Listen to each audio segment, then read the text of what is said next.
ప్రభునందు దేవుని ప్రియబిడ్డలారా, ప్రియ సహోదరులారా, సహోదరిమణులారా, సర్వశక్తిమంతుడు, లోకరక్షకుడు, పునరుద్ధానుడైన యేసుక్రీస్తు ప్రభుల వారి శ్రేష్టమైన ఉన్నత పరిశుద్ధ నామములో జూలై మాసము 6వ తారీఖు సోమవారపు ఉదయకాల శుభాలు మీ అందరికీ కూడా హృదయపూర్వక నిండువందనాలు తెలియజేస్తున్నాను. అందరూ బాగున్నారా? దేవుని మహాకృపలో అందరూ క్షేమంగా ఉన్నారని, ఉండాలని ప్రభుకి ప్రార్థన చేస్తున్నాను. రండి, వాక్యాన్ని చదువుకుని ప్రార్థన చేసుకుందాం. నేను పిండమునై ఉండగా నీ కన్నులు నన్ను చూచెను. నియమింపబడిన దినముల్లో ఒకటైన కాకమునిపే నా దినములన్నీయు నీ గ్రంథములో లిఖితములాయెను.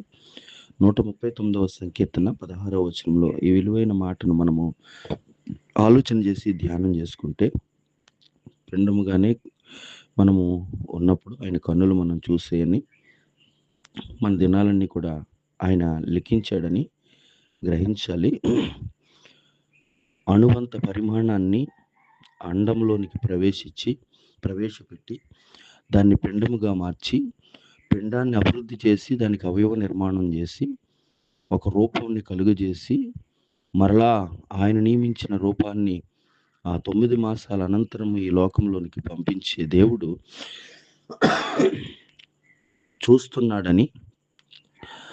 చూస్తున్న దేవుడు దినముల పరిమాణాన్ని మనకి నియమించాడని, ఆయన పంపిస్తేనే ఈ భూమి మీదకి మనం వచ్చామని, వచ్చిన మనము ఆయన చిత్తానుసారంగా నడుచుకుంటే మరలా మన కోసం సిద్ధపరిచిన పరలోకానికి వెళ్తామని ఈ విషయాలు గ్రహించగలిగి, ఆకాశమందున్న దేవునికి భయము భక్తితో జీవిస్తే సిద్ధపరిచింది పొందుకోగలుగుతాం.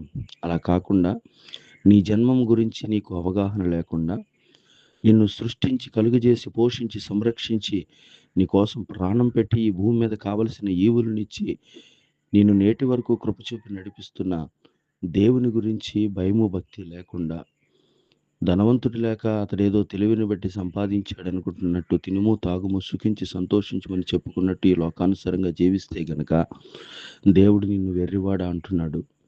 నువ్వు సిద్ధపరిచింది అనుభవించే స్థితి లేకుండానే అనుభవించవలసిన పరలోకానికి, ఈ భూమి మీద సంతోషానికి దూరం అయ్యి వేతన పడే నరకానికి వెళ్ళిపోతున్నావు.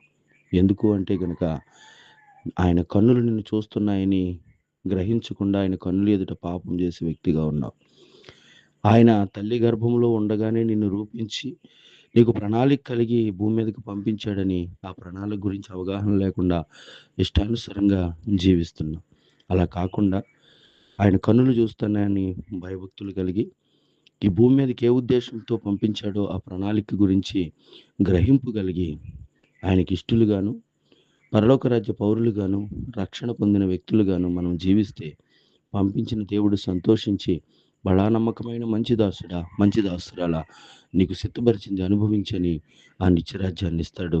అలా పొందుకోవటానికి ఆ దేవుని మననామెప్పును పొంది ఈ భూమి మీద ఆయన ఇచ్చే ఆశీర్వాదాలు కూడా స్వతంత్రించుకోవటానికి పరిశుద్ధాత్మ దేవుని సహాయ సన్నిధి మనందరికీ అనుగ్రహింపబడును గాక. ఆమేన్. ప్రార్థన.